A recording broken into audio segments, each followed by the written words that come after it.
Hey designers and developers, welcome back to PX Mentor, your go-to place for smart tech tutorials in minutes. Today, let's clear up a common confusion. Authentication versus authorization. What's the difference? Let's start simple. Authentication means verifying who you are. Think of it like showing your ID to get inside a building. Username and password, biometrics, or even log in via Google. Authorization means checking what you're allowed to do once you're inside.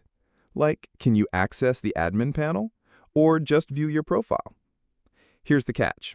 Authorization only works after authentication.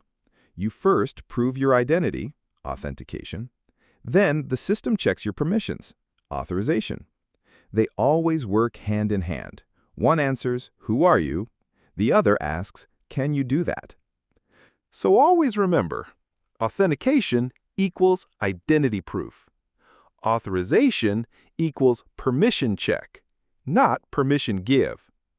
The system does not give new permissions during authorization. Permissions are already defined based on your role.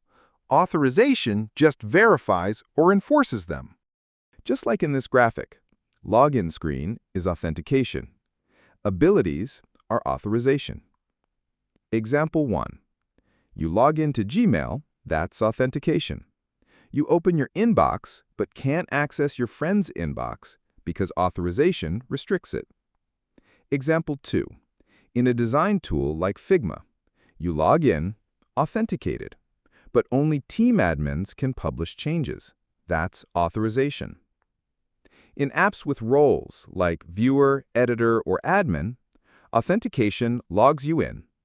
Authorization sets what actions your role can perform. So next time you're building a login flow or setting user permissions, remember, authentication asks, "Who are you?" Authorization asks, "What can you do?" Like, share, and follow PX Mentor for more tech tips made simple.